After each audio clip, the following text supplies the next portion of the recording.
I'm Dr. Ray Middleton. I help people by delivering great training. Here's an example of an episode from one of my training courses.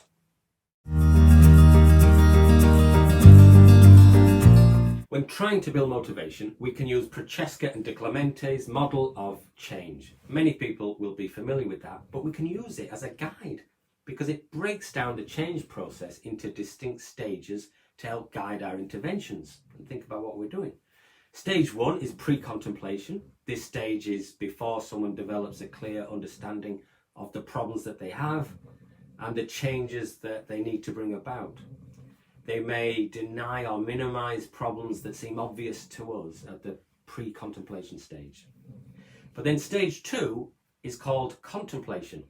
This is where someone's awareness of a problem is present, but there's some ambivalent or mixed feelings might also be present about whether or not to look at that problem, about whether to work at change or not. People often have mixed feelings about it in the contemplation stage. The third stage is preparation. Here, there's a start of moving away from the ambivalence towards wanting change and planning and preparing for change. The fourth stage is called action, where concrete attempts to achieve change are made through the implementation of the plan that's been formed, and observable steps are made to reach clear goals. The next stage is called maintenance, where once the change has been accomplished, it's maintained because the new behaviours, new actions are kept, like maybe paying the rent if it's about accommodation, or staying abstinence if it's about recovery from addiction, or about if it's not feeling lonely, it's about going to those groups where you meet people and make friends. It can be around any kind of change.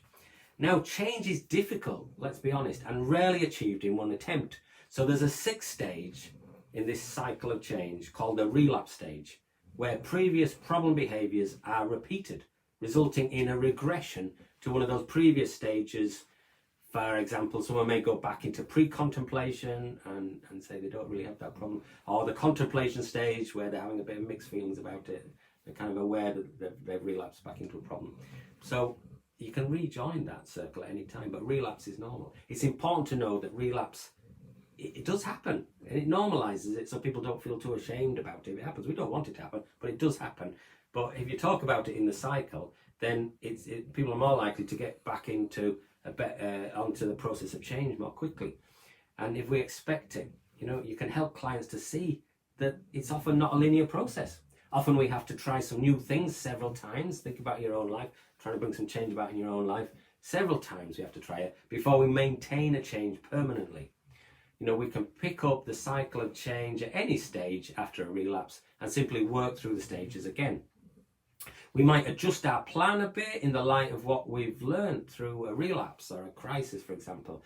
What was working, and we might have learned something about what was not really working. So our plan to maintain this change might change a bit in the light of the relapse, and think, well, I won't do that again because I did this and then I've got this relapse. There's lots of things you could do which are around any change, where you might learn and think, well, to avoid relapse, I'm going to make a change to my plan to keep that maintenance going stage.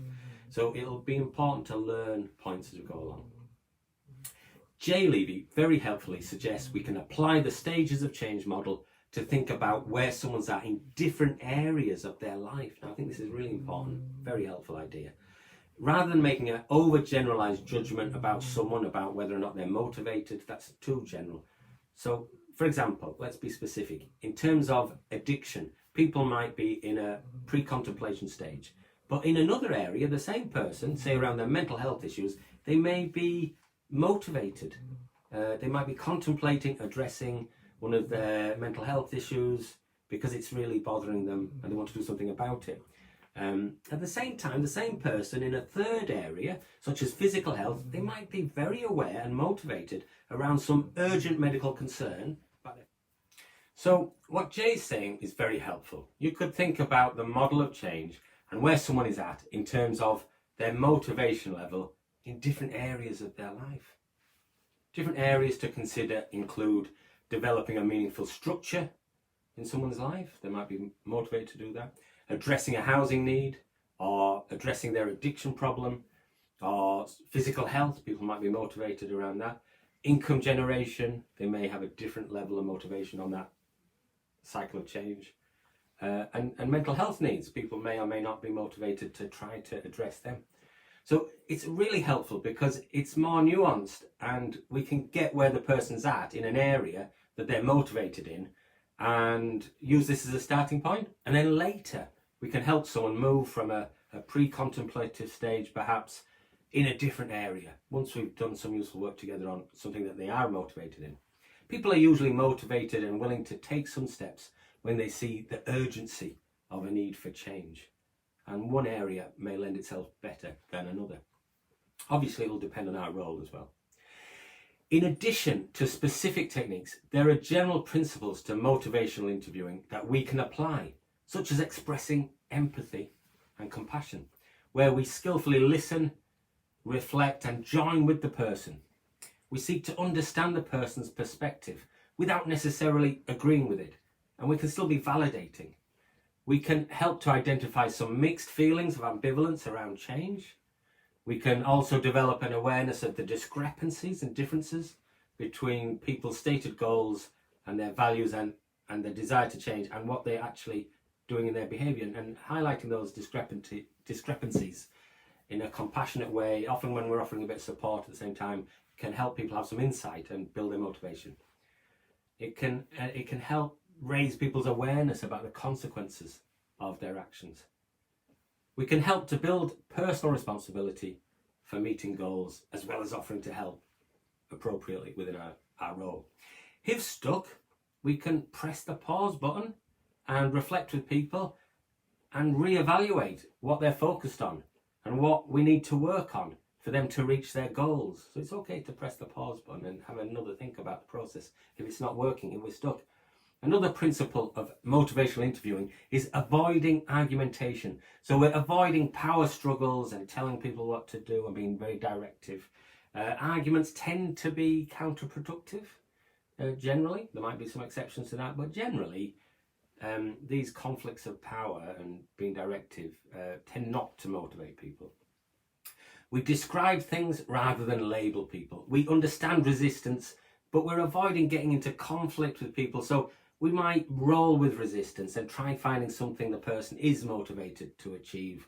You know, those examples about looking at a different area, maybe their physical health is the thing that motivates them. We might roll with the resistance around a particular thing, depending on our role and our remit and the limits of what we can do, what can offer. New perspectives might be jointly considered together, and we try to avoid those, being very directive and powerfully imposing our agenda onto people. We want to work with people.